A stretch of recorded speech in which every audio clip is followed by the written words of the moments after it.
1945년 11월 20일 독일 니른베르크에서 역사상 최초의 국제 군사 재판이 열렸습니다. 나치 전범들을 심판하는 이 재판은 무려 403회에 걸쳐서 진행되었고, 기소, 증거 제시, 변호, 그리고 최종 판결까지 4단계 과정을 거쳤습니다. 그리고 1차 재판이 끝난 후에도 1946년 12월부터 1949년 3월까지 3년간 계속되는 재판이 이어졌습니다. 왜 이렇게 복잡하고 긴 과정을 거쳐야 됐을까요? 그냥 전쟁 일으켰고 사람들 학살했고 수많은 사람들을 구렁텅이에 몰아넣었는데, 그런 명명백백한 죄임에도 불구하고 한 번에, 그리고 단번에 끝내면 안 되는 걸까요? 하지만 정의를 완전하게 그리고 온전하게 실현하기 위해서는 단계적인 과정이 필요했던 것입니다. 그냥 나쁜 짓 했네, 그냥 그래가지고 막 일사천리로 할 수 있는 게 아닌 거예요. 실은 이제 오늘 계시록 20장을 묵상하면서 계속 궁금한 것이 이 점이었습니다. 왜 하나님께서는 사탄을 영원히 결박하지 않으시고 1000년 동안, 뭐 이렇게 표현하면 어떨까? 1000년 동안, 아니 왜 이 기간 동안 결박하실까요? 왜 굳이 잠시 놓아주신 후에 다시 심판하는 걸까요? 그냥 한 번에 끝내버리시면 안 되는 걸까요? 이런 질문들이 계속 머릿속을 맴돌았습니다.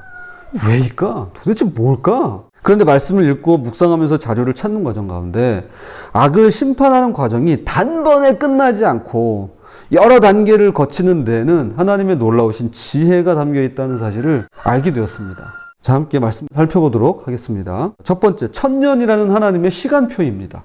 오늘 본문에서 가장 궁금한 것이 바로 이 1000년이라는 시간입니다. 왜 영원히 결박하지 않고 1000년 동안만 결박하는 걸까요? 성경에서 1000년은 단순히 숫자가 아니죠. 히브리어와 헬라어에서 1000은 완전함을 나타내는 숫자입니다. 이미 전에도 살펴봤지만, 자, 구약에서도 한번 보겠습니다. 시편 50편 10절. 이는 삼림의 짐승들과 뭇 산의 가축이 다 내 것이며, 여기서 뭇 산이라고 할 때 이 번역된 히브리어 원문에서는 뭇 산이 1000이라고 하는 그 숫자적인 개념이 들어가 있습니다. 그래서 천산의 가축이라는 의미인데요. 즉 원문에서 1000이라는 숫자가 단순히 숫자가 아니라 완전히 또 무한함을 나타내는 것으로 하나님께서 모든 산의 가축을 소유하신다는 뜻이 됩니다. 그러므로 1000년은 하나님의 완전한 통치 기간을 의미하는데요. 이 기간 동안 그리스도와 함께 왕노릇할 자들이 누군지 오늘 본문은 말씀합니다. 계시록 20장 4절입니다. 또 내가 보니 예수를 증언함과 하나님의 말씀 때문에 목배임을 당한 자들의 영혼들과 또 짐승과 그의 우상에게 경배하지 아니하고 그들의 이마와 손에 그의 표를 받지 아니한 자들이 살아서 그리스도와 더불어 1000년 동안 왕노릇하니.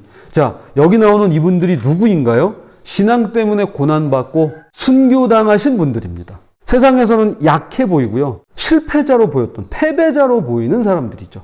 그러나 하나님은 이들에게 왕노릇할 기회를 주고 계십니다. 이것이 바로 하나님의 공의이고 그분의 위로이신 겁니다.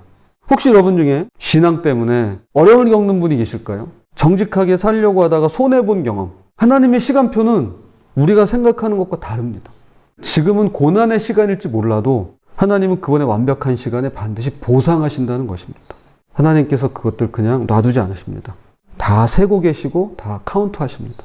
그분의 완벽한 시간을 믿고 의지하는 우리가 되었으면 좋겠습니다. 오늘 우리가 부른 찬양에 나와 있죠. 설레는 마음 가다앉고 희망 중 기다리면서. 자, 그럼 우리가 되었으면 좋겠습니다. 자, 두 번째, 단계적 과정에 하나님의 지혜가 있습니다. 이 단계 과정에 하나님의 지혜가 녹아 있는 것입니다.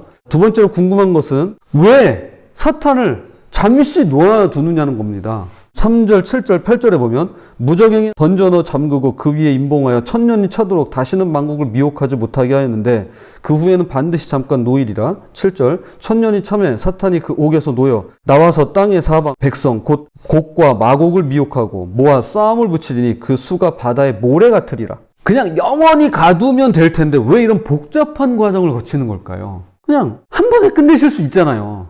뭐 힘이 없는 것도 아니고 능력이 없는 것도 아니잖아요. 자, 이것은 하나님의 완전한 공의를 보여주는 것인데요. 첫째, 인간의 본성을 완전히 드러내기 위함입니다. 1000년 동안 사탄의 미혹이 없는 완전하고 안전한 환경에서 살았던 사람들조차도 사탄이 다시 나타나자, 자 보세요, 그 수가 바다의 모래 같다라고 합니다. 이것은 환경의 문제가 아니라 인간의 마음이 문제임을 분명하게 보여주는 것이죠. 두 번째, 하나님의 인내와 오래 참으심을 보여주기 위함입니다. 자, 요 기간 동안, 그리고 또 사탄을 잠시 놓아주는 요것을 통해서 하나님은 그분이 얼마나 인내하시는지 오래 참으시는지를 보여주는 것입니다. 그리고 셋째, 하나님의 심판이 완전히 공정함을 증명하시기 위함입니다. 가령 법정에서 공정한 재판이 되려면 피고에게 충분한 기회를 주고 어떤 변명거리도 생기지 않도록 해야 됩니다. 하나님도 마찬가지예요. 1000년 동안 말 그대로 완벽한 환경입니다. 사탄은 결박되어 있고 어린 양께서 직접 통치하시며 정의가 완전히 실현된 시대죠. 그런데 사탄이 잠시 놓였을 때 어떤 일이 일어나나요? 바다에 모래같이 많은 사람들이 사탄을 따릅니다. 자, 그럼 생각해 보세요. 이 사람들은 나중에 받게 될 심판의 순간에 어떤 변명을 할 수 있을까요? 그분들이 어떤 변명을 할 수 있을까요? 왜? 우리도 재판 과정 쭉 지켜봤잖아요. 이번에 개헌 문제 내서 헌법재판소에서 재판하는 거 봤잖아요. 시간을 줘요. 기회를 줍니다. 충분히. 할 말 있으면 해라. 정당한 사유가 있으면 한번 들어보자. 그런데 이거 보세요. 나중에 받게 될 심판의 순간에 어떤 변명을 할 수 있을까요? 환경이 나빴기 때문에요? 1000년 동안 완벽한 환경에 살았는 걸요? 그럼 악한 영향을 받아서요? 사탄은 결박되어 있었는데요? 악한 영향을 어떻게 받아요? 그럼 기회가 없었나요? 하지만 1000년이라는 충분한 시간이 있었는 걸요? 즉 하나님은 아무도 불공정하다라고 말할 수 없게 하십니다. 그럼에도 불구하고 보세요. 그런 완전하고 안전한 환경임에도 불구하고 사람들이 이 사탄이 나오자마자 잠시 풀려나는 그 기간 동안에 그 수가 바다의 모래같이 많아집니다. 사탄을 따르는 자들이. 이것이 바로 하나님께서는 아무도 불공정하다라고 말할 수 없게 하시는 것입니다. 하나님이 완전한 공의인 것이죠. 그러니까 이게 하나님이 강압적으로 해서 되시는 게 아니에요. 너 예수 믿어, 너 교회 다녀, 이건요 강제적으로 되는 게 아니에요. 자녀들만 봐도 알잖아요. 강제해서 되는 거는 그건 좋은 방법이 아니에요. 그거는 결코. 그리고 사실 되지도 않아요. 오히려 역효과만 나죠. 하나님 보세요. 하나님께서 그런 방법을 쓰시는 거예요. 사탄이 갇혀 있는데 1000년 동안 무적행이 묶여 있어요. 그런데도 불구하고 사탄이 잠시 풀려나는 그 기간 동안 사람들이 사탄을 따르더라니까요. 우리 속에 있는 그 죄성이요, 우리를 가만 놔두지 않습니다. 자, 하나님의 완전한 공의가 여기 드러나는 것입니다. 우리 인생도 마찬가지예요. 왜 하나님은 우리의 문제를 당장 해결해 주지 않는 걸까요? 때로는요, 기다림의 시간을 통해서 우리의 믿음을 성숙시키기 위함입니다. 그리고 더 완전한 해결책을 준비하고 계시는 것입니다. 자, 숙성한다고 하죠. 우리 믿음이 좀 더 자라나야 돼요. 우리가 좀 더 숙성될 필요가 있어요. 우리가 성장하고 성숙해야 됩니다. 우리는 growing old가 아니라 growing up 했으면 좋겠습니다. 우리는 그냥 나이만 먹는 게 아니라 주님 안에서, 믿음 안에서 자라났으면 좋겠어요. 성장하고 성숙했으면 좋겠습니다. 로마서 1장 20절입니다. 창세로부터 그의 보이지 아니하는 것들 곧 그의 영원하신 능력과 신성이 그가 만드신 만물에 분명히 보여 알려졌나니 그러므로 그들이 핑계하지 못할지니라. 핑계하지 못해요. 핑계할 수 없습니다. 이랬는데요, 저쨌는데요, 핑계 못합니다. 자, 이거는 어린아이들이나 하는 거예요. 어리기 때문에 할 수 있는 거예요. 우리는 못해요. 세 번째입니다. 완전한 승리와 우리의 소망입니다. 9절 10절 보겠습니다. 그들이 지면에 널리 퍼져 성도들의 진과 사랑하시는 성을 두루매 하늘에서 불이 내려와 그들을 태워버리고 또 그들을 미혹하는 마귀가 불과 유황못에 던져지니 거기는 그 짐승과 거짓 선지자도 있어 세세토록 밤낮 괴로움을 받으리라. 자, 여기서 놓치지 말아야 할 중요한 사실이 있습니다. 자, 잠시 노임받은 그 사탄을 추종하는 세력들, 곡과 마곡 일어나가지고 지면에 널리 퍼져서 성도들의 진과 사랑하시는 성을 둘렀어요. 전쟁이 일어나는 그런 상황입니다. 그런데 보세요. 성도들이 싸우지 않는데요. 성도들은 안 싸워요. 성도들이 사탄과 그의 추종자들과 맞서서 싸우지 않습니다. 지금 공격 준비하고 있어요. 성도들의 진과 사랑하시는 성을 둘렀다니까요. 포위했다니까요. 이게 전쟁의 기본이죠.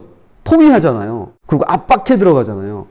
그런데 성도들은요, 그들과 싸우지 않아요. 그럼 누가 싸우냐? 하나님께서 친히 싸우십니다. 하늘에서 불이 내려와서 적들을 태워버리십니다.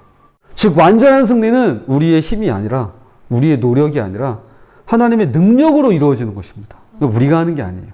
하나님께서 하세요. 그러니까 우리는 주님을 그냥 잘 따르기만 하면 돼요. 잘 믿으면 돼요. 계시록 19장 20절에서 짐승과 거짓 선지자가 먼저 불못에 던져졌고 20장 10절에서 마침내 사탄까지 불못에 던져집니다. 악의 삼위일체가 완전히 무너진 것이죠. 교우 여러분, 지금 여러분을 괴롭히는 문제가 있으신가요? 도무지 해결될 것 같지 않은 그런 어려움이 있으실까요? 왜 없겠습니까? 실은 저에게도 있습니다. 우리 각자에게 하나 이상씩은 모두 있으리라고 생각이 됩니다. 그래서 그것 붙들고 오늘도 기도하죠. 그리고 주님께서 때에 맞게 응답해 주시기를 바랄 뿐입니다. 그리고 그런 날은 반드시 올 겁니다.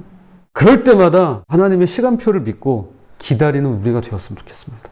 하나님의 승리는 완전하고 최종적인 것입니다. 그분의 완전한 승리에 소망을 두시는 우리가 되었으면 좋겠습니다. 자, 이제 말씀의 결론을 맺겠습니다. 니른베르크 재판이 403회의 긴 과정을 거쳐야만 했던 것처럼 하나님의 심판도 단계적인 과정을 거치는데요. 이 과정 하나하나에는 하나님의 완전한 지혜와 공의가 담겨 있습니다. 그런데 여기서 놀라운 점을 하나 발견할 수 있습니다. 니른베르크가 나치 이념의 중심지였다는 사실입니다.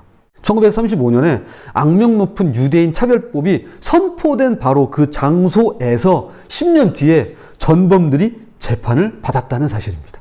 악이 시작된 그곳에서 정의가 실현된 것이죠. 마찬가지로 하나님께서는 사탄이 활동했던 무대인 이 땅에서 그를 완전히 심판하실 것입니다. 천년이라는 시간은 하나님의 완전한 통치기간이고 단계적인 소망은 하나님의 공의가 완전함을 보여주며 최종 승리는 우리의 확실한 소망이 됩니다. 하나님은 서두르지 않으시지만 결코 늦는 법이 없으세요. 모든 과정에는 목적이 있고 모든 기다림에는 의미가 있는 것입니다. 지금 어떤 상황에 처해 있든지 하나님의 시간표를 믿으시기 바랍니다. 그분은 절대로 서두르시지도 않으시지만 결코 늦지도 않으십니다. 부디 완전한 때 완전한 방법으로 완전한 승리를 주시는 하나님의 완전하신 계획을 신뢰하며 오늘도 새롭게 그리고 날마다 고침받으시는 저와 여러분이 되시기를 주님의 이름으로 부탁을 드립니다.